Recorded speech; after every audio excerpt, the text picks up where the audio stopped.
Hello, I am putting this course together for anybody new or anybody established users of SRMS Online that will need a little bit of a reminder, or you're starting to use the system and would like to know how to submit your data online.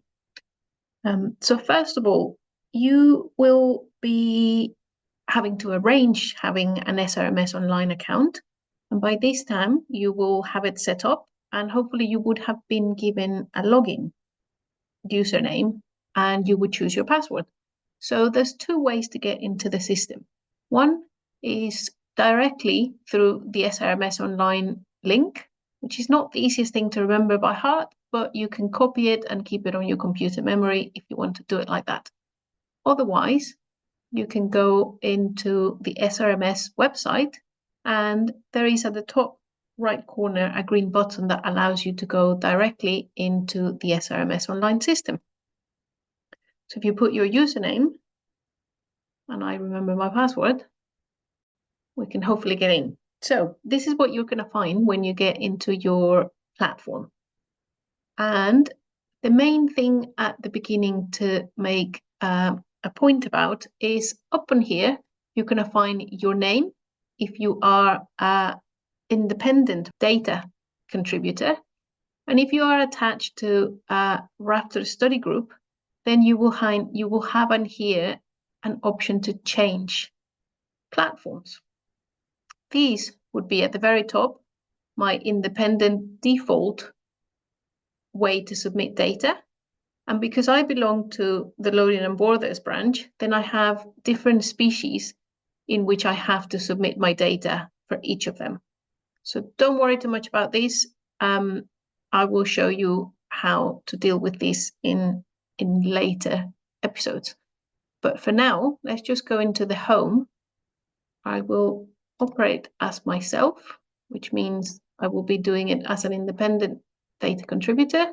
And then I'm going to go into home. So this is what you normally would see in your page. And the main two things that this platform gives you is a way to see things on a map and a way to things on a table. So let's go into the map view and see what we can see in there.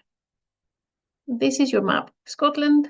And depending on your likes and dislikes, you can find in the middle here a button that can give you 3 different options of maps. So you can use a Bing aerial map, which is easier for some people to find different features in the environment.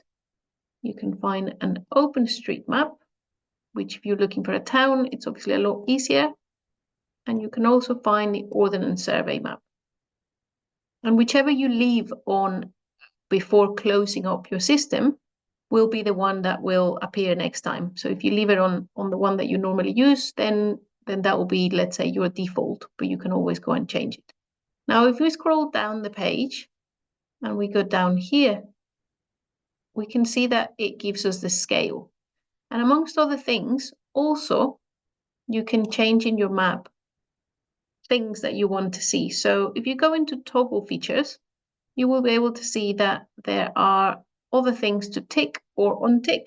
So make them appear, make them disappear. So an interesting thing, for example, is special protection areas, which obviously we don't have probably any in our view. Let's see if we can find some areas where we can. Right, I think I know that there are some in here. So let's try again. There we go. So those are some sites of special interest, then some special areas of conservation and special protection areas. So for now, I'm going to turn them off so that they don't make too much distraction. Also, you will be able to find that once you have your location, you could also, in the left corner here, you can ask for the latitude and longitude to appear. So when you hover over your map, you'll be able to see that location. You will also be able to ask for 6-digit figure, which gives you an accuracy of 100 meters, or a 4-digit figure, which gives you an accuracy of 1 kilometer. Grid reference. Now that is your map. And then when you go into your table view is where you're going to be seeing every location that you have been adding. When you obviously start, then this list will be empty. but I'm going to show you how to add locations. So let's go back to the map. Let's say that you've been wondering about and you have finally found a pair of birds that when you wonder about this area, they're always in the same area. There's the two of them. They seem to be showing signs of breeding. Probably you saw them mating, probably you saw them displaying. And you haven't been able to find exactly where the nest is, but you know that it is within this area. So what would you do in that case is you're going to want to create a location. So you go onto the top here and you see add locations.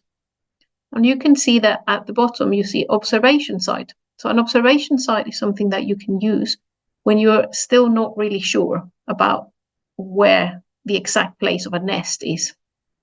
So if we go into observation site and click there, it gives us an option of putting the dot wherever we want. Because we still don't know the exact accuracy of it, I am going to put it there. And I'm going to give it a low resolution on it. First of all, make sure that when you put this home range, if you have this window, then make sure that it appears as create new home range. We're looking into the topic at the moment and we're probably going to remove home range from our maps. But for now, if you have the option of existing home ranges or new home range, just remember to click new home range. Next of all, you're going to see what species have you been looking at. So let's say that we had a Eurasian eagle owl. And now if I don't know exactly where the dot is, where the nest is, but it's going to help me in the future to find it, then I want to go, I know that it is within, let's say, 1 kilometer square. That's quite big actually, but at the moment I'm not sure. So I'm going to leave it as 1 kilometer square. So we can save this.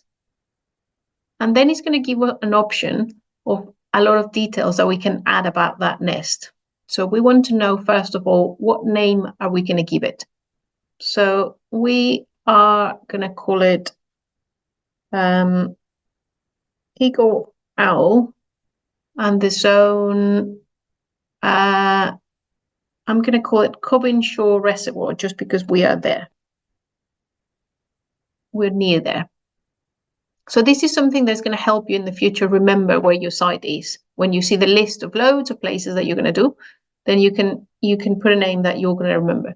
The location code, you can either leave it as it is, or if you have a system that you think works for you, every year you might be going to the same nest and you might want to have a consecutive number. Maybe your branch has a name of numbering them that you might want. So for now, I'm just going to leave it like that.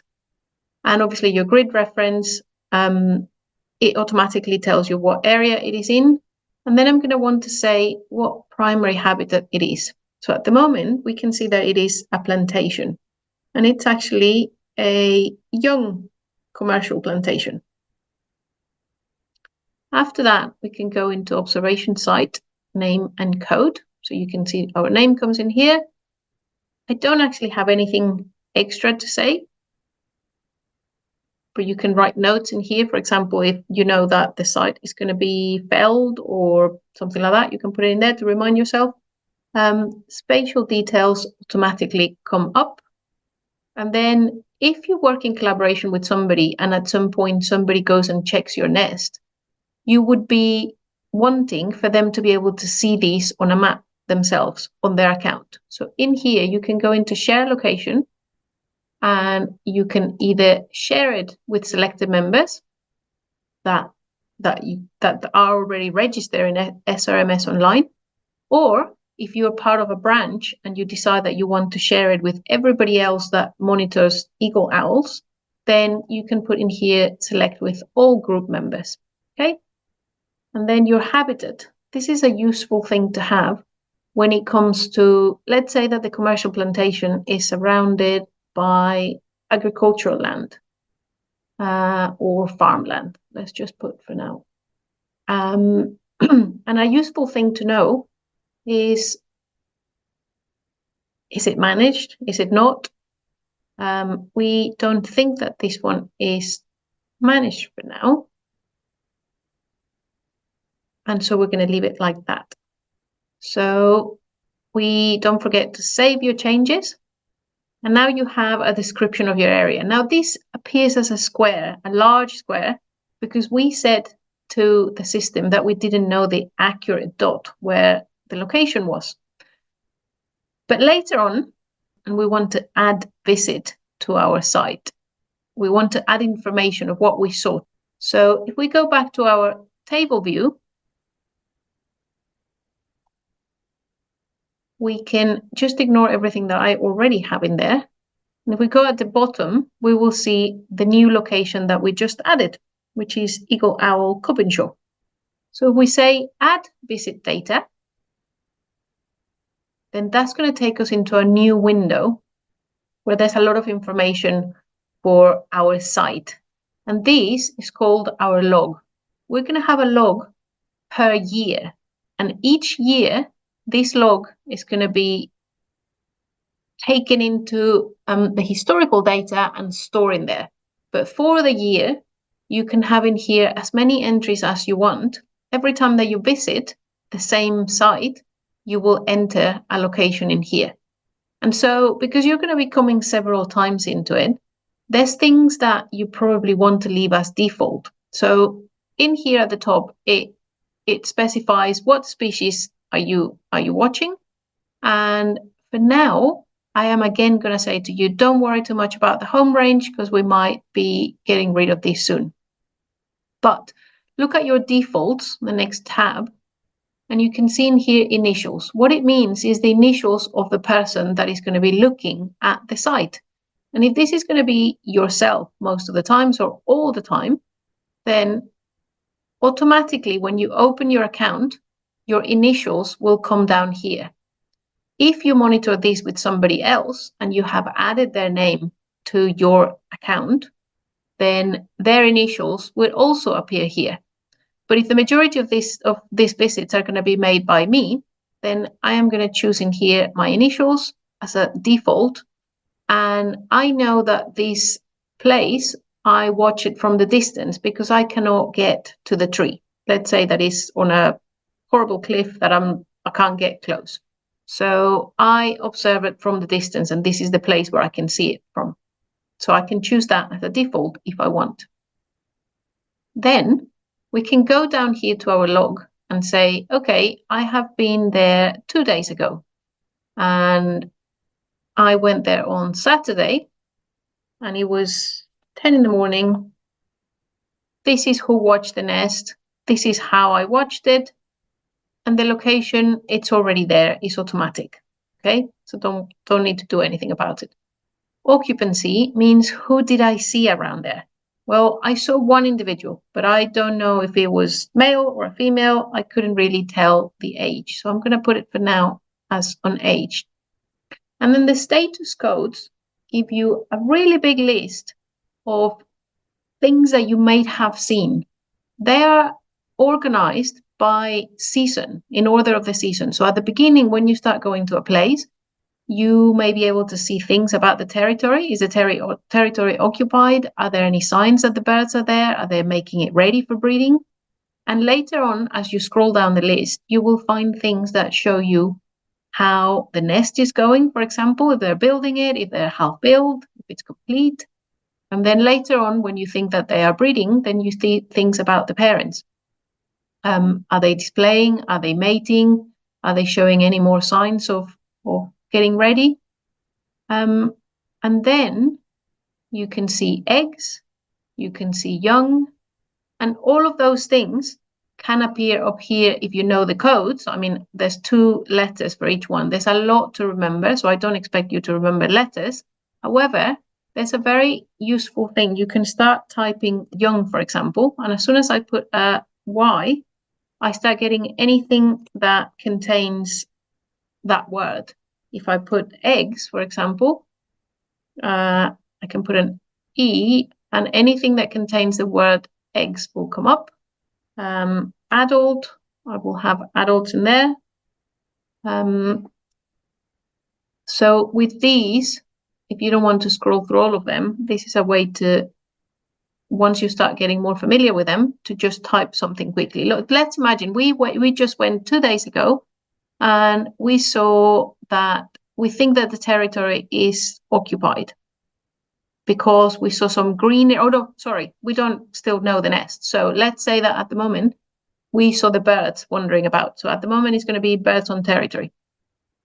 And then after these, if we scroll down here in our bar, we can see the remaining of things that we can add, which is information about eggs, information about young, information about nesting. We're still not sure if these birds are nesting, so I'm not going to put anything here.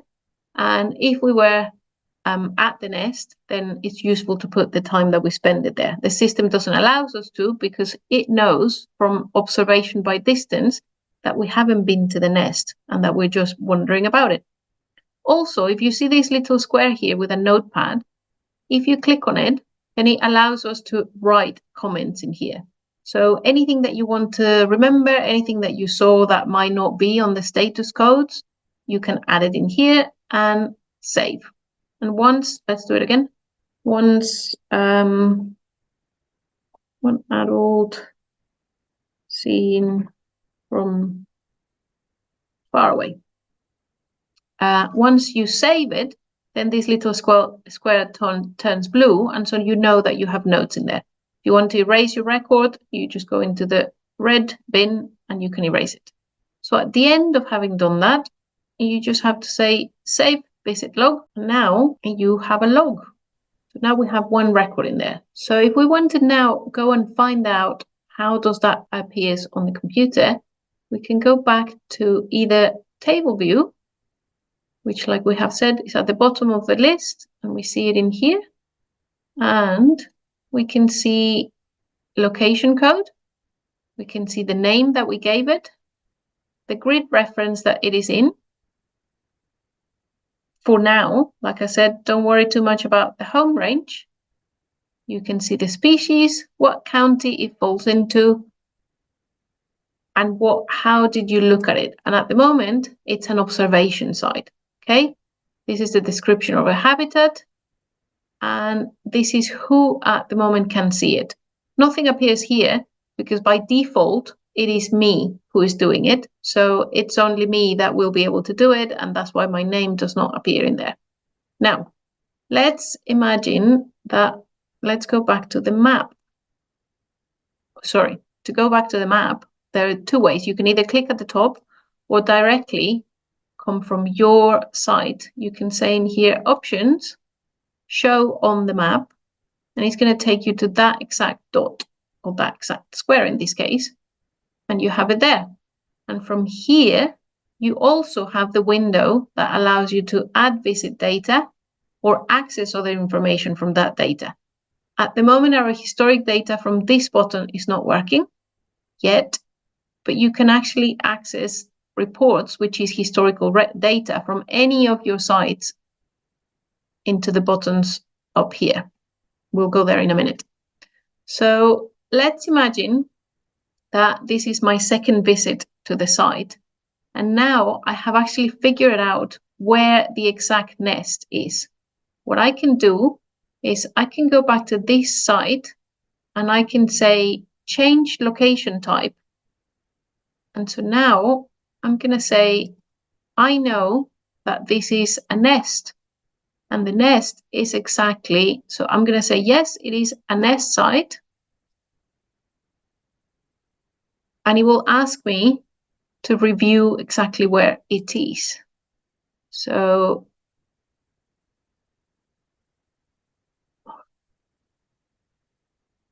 we need to define the nest as a point.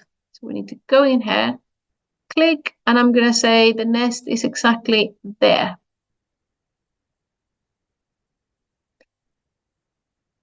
Yes, it's all okay.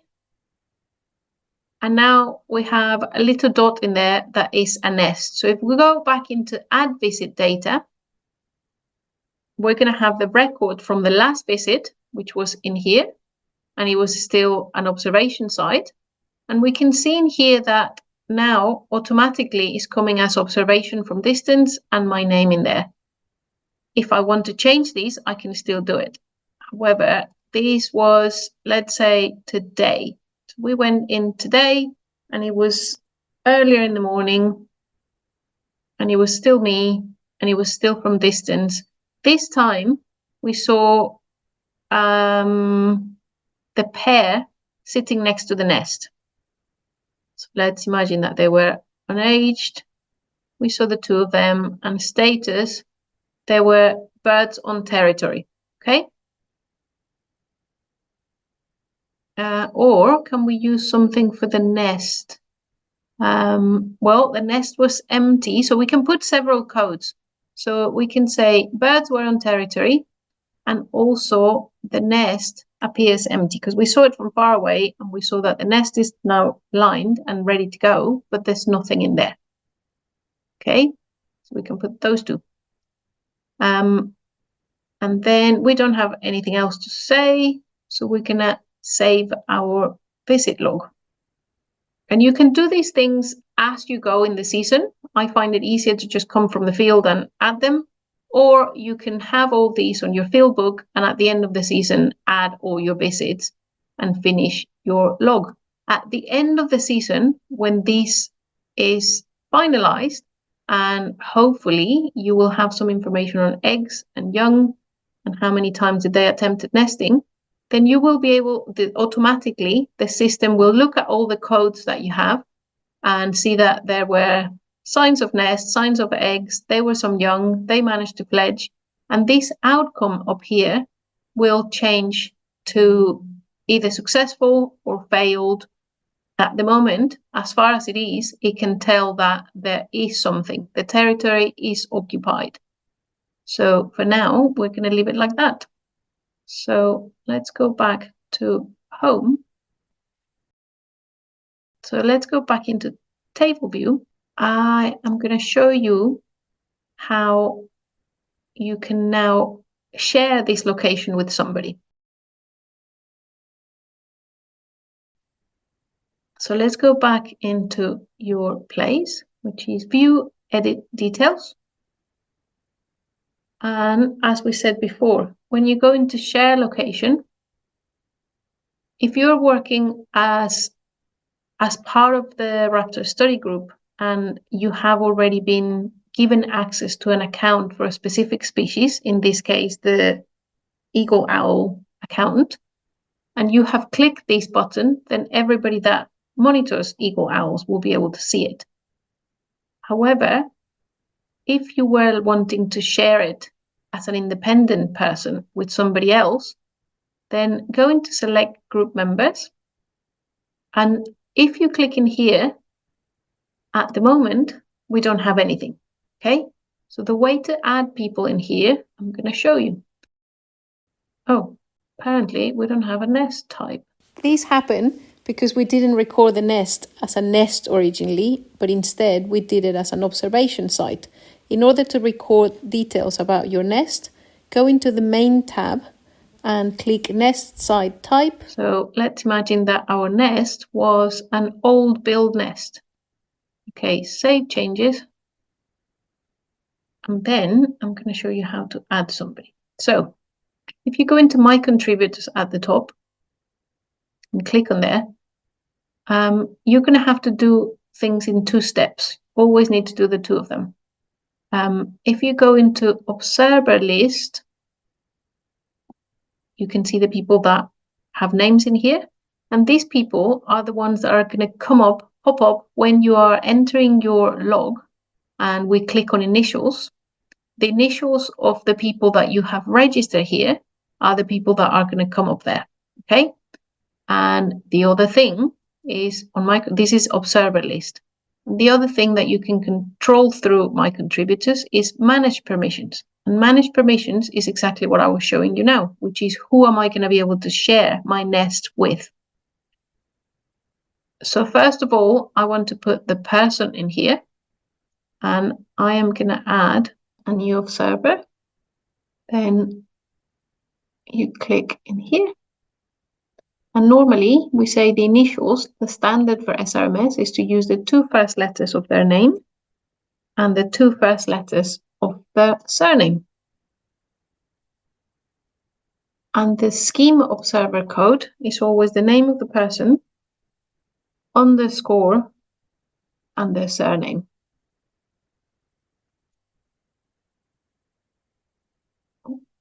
Can't even spell. So it should add Mark in there. If this sometimes you put it in and it doesn't appear automatically, just remember to reload at the top and it will actually appear. It sometimes takes a couple of goes to get it to go in. Now we have his name in there, and now we know that his name is going to come up every time that we enter a record, but we want to share the nest with him. So I'm going to go into manage permissions and add his name in here so that when I add it, now this one is my BTO name. So this is my his username, and I need to know what his username is. So you will need to ask the person for their username so that you can add it into the list. So add person here, and I added, and I decide what permissions do I want to give them. I obviously have the highest permissions into my account, but I may not want them to be able to edit records, but I do want them to enter records. Or deputy, I want them to be allowed as much as I'm allowed to do. So I will put Mark as record controller. So I don't want him to be able to have the decisions on my account, but I want him to be able to enter records and edit his records, and he can actually enter my records as well if he wishes to. That's how I'm going to put it. So that's it. We've given him permissions. Now we can go back to our nest. So let's go back to our table view. Go back at the bottom of the table. We find it in here, and we say, oh, we need to scroll a little bit down. And we say view, edit details, and go to share location. And we can say edit details.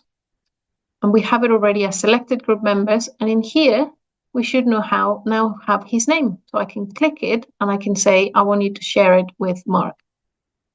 I save this. And now if I go at the end of my record, I know that his name appears here. So that way I know that out of my list, I am collaborating with Mark in monitoring some nests. Okay. And this way, whenever I say to him, hey, I'm not going to be able to go this year to the Cobinshaw Owl, could you pop in? I don't have to send him any description, any locations. He can just look at his online map and he knows when the nest is there. Also, if he goes back to the map and he goes back to the location, there's also something that he will be able to see. So if you see this dot in here, you can see that it is a full round orange dot. And if you see here, then it means that it already has some visit data. So if he was to check on there's different dots, let's say, on the map, and he was able to see them, he will be able to say, oh, okay, these ones have been visited, but this one is still empty. So he could potentially ask me, do you want me to go to the one that doesn't have data? Have you not been able to go this year? And that way you can collaborate with somebody, you can share records with somebody, and that's how you help conservation. Now, if at the end of the season you were wanting to have a summary of what you have produced, what you have been doing, what you have been checking, then up here on records, it's a good way to find these. So first, top line, if you go into historic data per user, the SRMS is going to hold an archive of every data that you have submitted that has your name.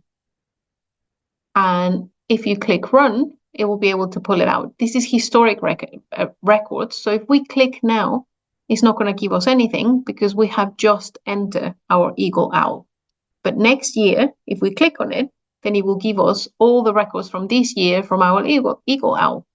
Now, if I go into the bottom one, which is SRMS reporting spreadsheet, some of the people that work in the branches are being asked by species coordinators to submit a spreadsheet of what they have done. If you were wanting to produce the data, if you were wanting to see what data you have entered this year, which could be something that you can share with your branch as well, then you can go in to this area. You see already the year, and you can type the species. You can start by typing a couple of letters, and it gives you the options of the species that you want to report back on. If you don't put anything, then it will give you all the species that you have done this year.